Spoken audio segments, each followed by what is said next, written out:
Okay, I'm starting part two of this talk called There's No Such Thing as Racism, Why and How. And I'm going to continue reading where I left off. This is in the Wikipedia. So I'll start over again with the paragraph. And it says here, since the second half of the 20th century, race has been associated with discredited theories of scientific racism and has become increasingly seen as largely pseudo-scientific or false scientific system of classification. Although still used in general context, race has often been replaced by less ambiguous and or loaded terms such as populations, peoples, ethnic groups, or communities, depending on context. Its use in genetics was formally renounced by the U.S. National Academies of Sciences, Engineering, and Medicine in 2023, this year, in fact. And let's go back. Who came up with this? And there has been like several people centuries ago that's come up with the concept of race. But the one person who was more known for coming up with this classification that human beings are of different races was a Swedish scientist by the name of Carl Linnaeus. And let me share with you um, from how he came up with this theory, because he was into, this belief system and all that, similar to you would read about Charles Darwin, right? So let's read here with Carl Linnaeus in his regards to race. It says in the first edition of what is called the Systema Naturae, or the natural system in Latin, Linnaeus subdivided the human species into four varieties. It says here Europus albicans, which is whitish European. Please forgive me if I'm mispronouncing these words, these Latin words here. It says here Americanus rubensens, which are reddish Americans. I guess he's talking about the native indigenous people, or so-called Indians, or so-called Native Americans.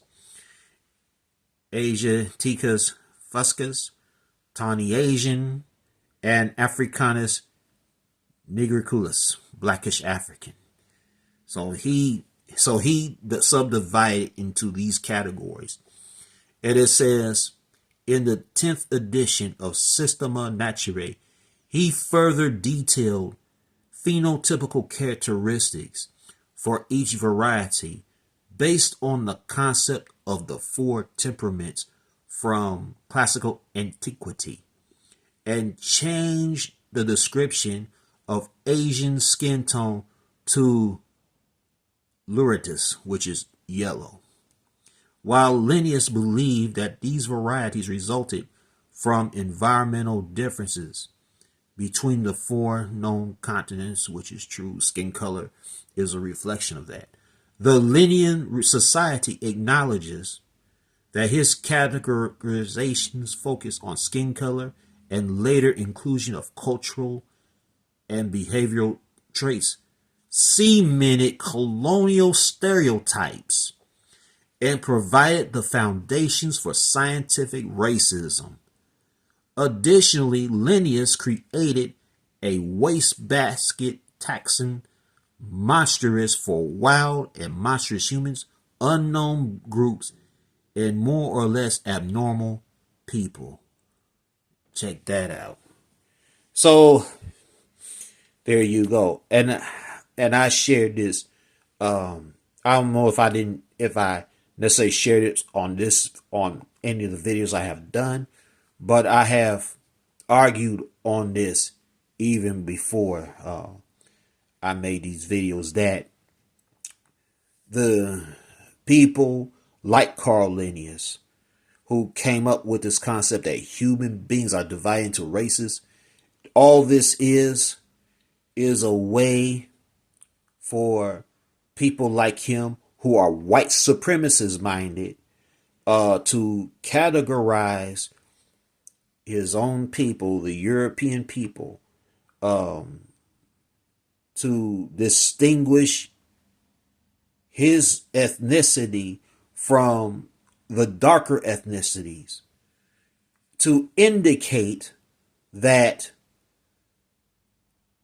the Europeans or the pale skinned Europeans are superior or the supreme models of how human beings are supposed to act, behave, how they're supposed to live, and that all the darker groups are inferior to the Europeans, and that their skin color, because of their dark skin color and their environment, they are close to being beast. They're subhuman, right? This is what it's come to when you're talking about the creation that we as humans are of different races. And I remember when I first read the Quran. I remember when I was at Prairie View A&M University. I was a student at that time. I was a freshman, like second semester, right? Actually, it was the second year I was there, and I was reading that particular ayat that I was just showing you. And there's another ayat in the Quran where it states that he created us into different colors and different hues, right? But I believe it was Abdullah Yusuf Ali translation. He wrote in he had written in a commentary that the belief that one is superior to another, or that we are, or the conflict of so-called racism is Shaitan's trick to divide humanity, right? And that had a profound impact on me, because before I took my Shahada, I was actually into black nationalism. I was a black nationalist, right? And prior, and because of my strong association with black nationalism at that time, naturally I was looking into the Nation of Islam, right? Which is a very nationalistic organization. And so, when I read that, I began to, the Quran, that began to have a similar impact that it had on Al-Hajj Malik Shabazz or Malcolm X, Rahimullah, right? So, so Allah subhanahu wa ta'ala planted a seed in me to understand the bigger picture, right? Of, of what our purpose is as human beings in relation to the Creator, to Allah subhanahu wa ta'ala, right?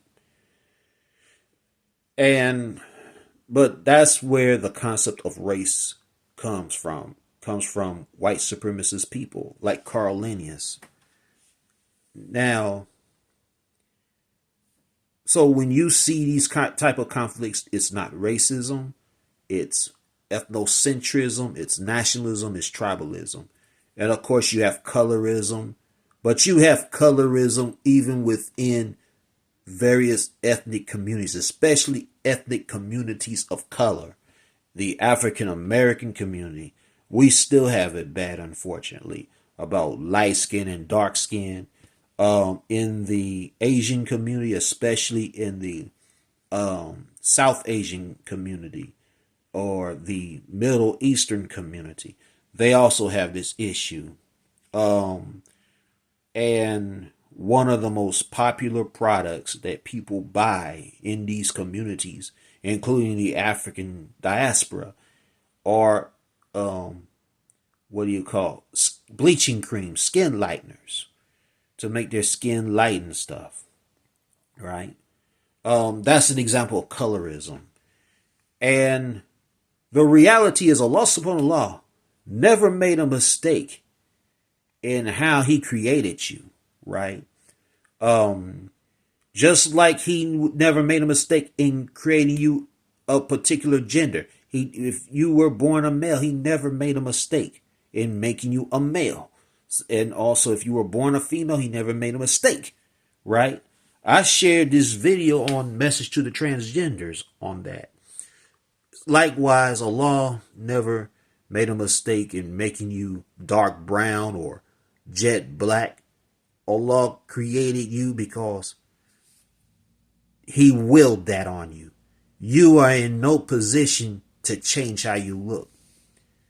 You know, having a nose job, you know, and especially women, you know, having injections in the lips, fattening your lips because you think that's supposed to make you more black, or injecting your backside or whatever, right? You know, and you see cases where people end up having severe health problems that even led to death for doing that. Look at, okay, and also the colorism thing, where some of our people of color are so ashamed of themselves, of the way Allah subhanahu wa ta'ala has created them, that they want to lighten their skin to make themselves closer to Europeans. Well, these same people they want to imitate, they spend a whole lot of time, like this time of year in December, a lot of the Europeans would go to the more tropical places and get a suntan. And they don't even have to go that far anymore. They got tanning booths, which are multi-million-dollar companies. They'll go to these tanning booths to get a tan, and then some years later, you got all these black spots that are not normal moles.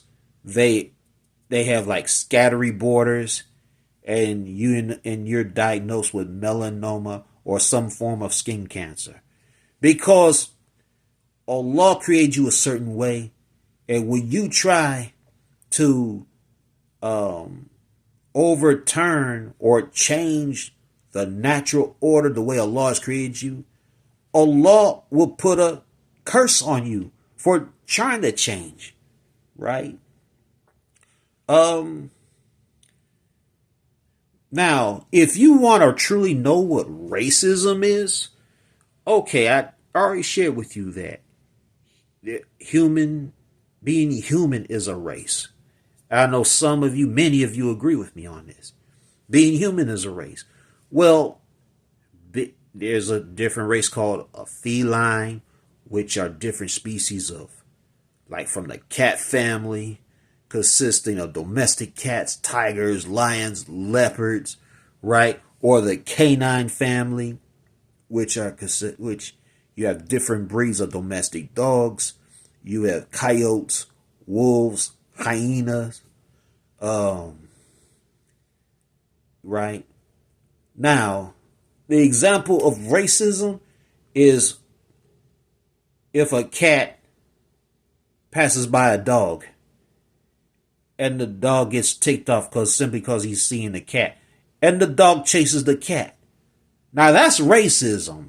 If a sheep happens to go by a wolf pack, or a wolf pack goes and they see sheep and they want to go attack and eat sheep, they're practicing racism.